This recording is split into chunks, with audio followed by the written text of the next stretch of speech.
پیارے مسلمانوں، اللہ تبارک و تعالی نے پوری دنیا کو اگر پیدا کیا ہے تو اپنے پیارے محبوب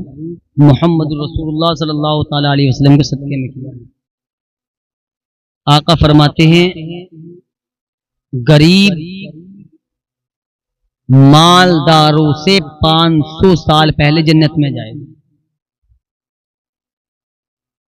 اور ہم نے تو یہاں تک کتاب میں پڑھا ہے جتنے یہ مالدار لوگ ہیں یہ کہیں گے میدان محشر میں قیامت کے روز کاش ہماری کھالوں کو کینچیوں سے کاٹا جائے تاکہ ہمیں تکلیف ہو۔ اور یہ اتنا پاک مہینہ ذی الحجہ کا چل رہا ہے جس میں حضرت ابراہیم علیہ الصلوۃ والسلام اور ان کی بیوی حضرت ہاجرہ رضی اللہ تعالی عنہا اور ان کے بیٹے پیارے بیٹے حضرت ابراہیم علیہ الصلوۃ والسلام کے بیٹے حضرت اسماعیل علیہ الصلوۃ والسلام کی ایک یاد دلاتے ہیں، جسے مینا کے میدان میں حاجی لوگ قربانی کرنے کے لیے جاتے ہیں، طواف کرتے ہیں، شیطان کے کنکری مارتے ہیں، صفا مروہ پہاڑی کی صحیح کرتے ہیں، دوڑ لگاتے ہیں۔ یہ ساری باتیں اسی مہینے میں کی جاتی ہیں۔ یہ قربانی وغیرہ ہے یا جو اور ارکان ہیں، باقی تو عمرے میں بھی ہیں لیکن عمرے میں قربانی نہیں کر سکتے، وہ الگ مسئلہ ہے۔ بہرحال میں بتانا یہ چاہتا ہوں کہ ہم حلال ہی اپنے بچوں کو کھلائیں، اور ہمیں حلال بھی کھانا ہے، ہمیں حرام سے بچنا ہے، لیکن یاد رکھیں قربانی پر جو ہم حصہ کرتے ہیں اس میں جو ہمیں گوشت ملتا ہے تو ہمیں چاہیے ہم غریب کی عید کا دھیان رکھیں، چونکہ ہم جب اپنے بچوں کو نئے نئے کپڑے پہنا سکتے ہیں، جب ہم گوشت اچھے سے کھا سکتے ہیں، پکا سکتے ہیں، لیکن آج ہمارے معاشرے میں فریجوں میں رکھا جاتا ہے، 10 11 دن تک ہم گوشت کو رکھ کر کھاتے ہیں، لیکن غریب جب مانگنے آتا ہے تو ہم نے یہ دیکھا ہے کہ غریب کی مدد نہیں کی۔ غریب کو آج ہم سمجھنے تیار نہیں ہیں۔ ہم نے چھوٹے چھوٹے بچوں کو دیکھا ہے جہاں گوشت کی بوٹیاں بنتی ہیں، وہ ایسے بچے جن کے تن پر کپڑے پھٹے ہوئے ہیں، جن کے پیروں میں جوتی چپل نہیں ہے، لیکن ہم ان کو کیا کہتے ہیں، جاؤ جاؤ یہاں سے جاؤ، ابھی قربانی کا گوشت کٹا نہیں ہے۔ اس میں جو 7 حصے ہیں، اگر تم 2 مٹھی گوشت بھی دے دو گے تو وہ تمہارے حصے میں نہیں بلکہ 7 کے حصے میں لگ جائے گا، اور لگنے کے بعد میں اگر تم نے اس غریب کو گوشت دے دیا اور وہ اپنے گھر چلا گیا اور اس کے ماں باپوں نے، اگر تم اس کے ماں باپ نے یا بھائی نے دل سے دعا کر دی تو قسم خدا کی اللہ تبارک و تعالی نے اگر تمہاری قربانی کو اپنی بارگاہ میں قبول فرما لیا، یاد رکھو مدینے والے مصطفیٰ کتنے خوش ہوں گے، میرا رب تم سے کتنا خوش ہوگا۔ وہ غریب جب گھر جائے گا تو اس کے لیے گھر میں جو ہے وہ گوشت بنے گا، وہ کھانا کھا کر یہ کہے گا اللہ تیرا شکر ہے اے مولا، جس نے ہمیں کھلایا ہے تو اسے کھلا، جس نے ہمیں پلایا تو اسے پلا۔ بقرہ عید پر ہم نے یہ دیکھا ہے کہ گوشت تو بہت آتا ہے ہمارے تمہارے گھروں میں، حصے میں بہت آتا ہے بھائی، ہم نے 34 کلو بھی دیکھا ہے، 25 کلو، 27 کلو آتا ہے ایک کے حصے میں۔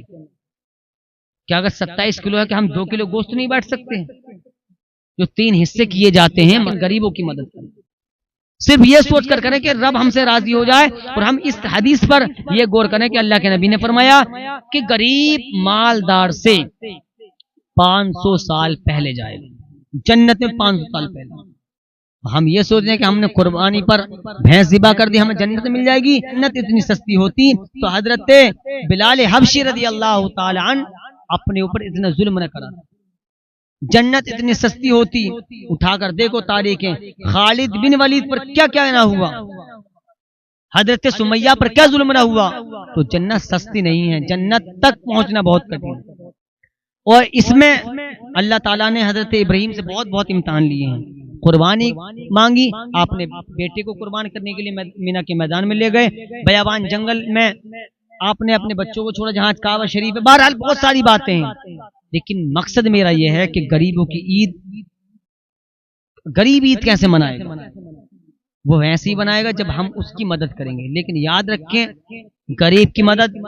چاہے وہ کسی کے ذریعے ہو، چاہے کپڑا دے کر ہو یا کسی بھی اور سے ہو، لیکن سوشل میڈیا پر شیئر نہ کریں، اس کا فوٹو نہ کھینچیں۔ اگر مدد کرنی ہے تو ایسے مدد کریں کہ بس تم جانو اور رب جانو، وہی مدد مانی جائے گی، ورنہ ہم تم دیکھتے ہیں نا، مدد کرنے جائے گا تو اتنے فوٹو کھینچ کر لائے گا کہ جو دے کر آیا ہے نا سامان، اس سامان میں اتنا وزن نہیں ہوتا جتنے اس کے فوٹو میں وزن ہوتا ہے۔ بقرہ عید قریب ہے تو غریبوں کی مدد کریں، ان کی عید ایسی ہوتی ہے اس لیے کہ غریب، جب ہم غریبوں کو گوشت دے دیں گے وہ اپنے گھر میں جا کر اس گوشت کو بنائیں گے، کھائیں گے، تو اللہ تعالیٰ خوش ہوگا کہ میرے بندے نے میری رضا کے لیے، مجھے راضی کرنے کے لیے ان غریبوں کی مدد کی ہے۔ تو جب میرے محبوب نے یہ فرما دیا اپنی امت سے کہ 500 سال پہلے غریب جائے گا، تو میں نے یہ وعدہ کر لیا، ہو سکتا ہے، میں اپنی ایمان کی بات بتا رہا ہوں، اللہ تعالیٰ غفور رحیم ہے، ہو سکتا ہے اس غریب کے ذریعے اگر ہمارے پاس گناہ ہوں گے تو ہو سکتا ہے اللہ تعالیٰ ہم کو جنت عطا کرے، لیکن ہمیں رضا حاصل کرنی ہے اللہ تعالیٰ کی۔ بقرہ عید پر ہمیں غریبوں کی مدد کرنی ہے، کچھ حصہ غریبوں میں بھی بانٹنا ہے۔ یاد رکھیں اللہ تعالیٰ ہی عزت دینے والا ہے، اللہ تعالیٰ ہی دولت دینے والا ہے، اللہ تعالیٰ نے دولت دی ہے تو قربانی کریں، ایک دن کی حیثیت دی ہے تو ایک دن کی کریں، اور 3 دن کی حیثیت دی ہے تو 3 دن کریں، لیکن یاد رکھیں اگر بیوی پر اتنا مال ہے تو وہ الگ اس پر ایک واجب ہے قربانی، اور جو تم ہو یعنی کہ تم مالک ہو کر کے تم پر الگ واجب ہے، شوہر پر الگ واجب ہے، اور عورت پر الگ واجب ہے، اس لیے کہ عورت کے پاس سونے کی چیزیں ہوتی ہیں، ساد و سامان ہو۔ بہرحال عرض کر رہا تھا کہ بقرہ عید پر غریبوں کی مدد یہ سوچ کر کریں کہ اللہ تعالی ہم سے راضی ہو جائے۔ قسم خدا کی اگر تم سے غریب اگر راضی ہو گیا تو مدینے والے بھی راضی ہو جائیں گے اور کعبے والا بھی راضی ہو جائے گا۔ اللہ تعالی ہم سب کو اس پر عمل کرنے کی توفیق عطا فرمائے۔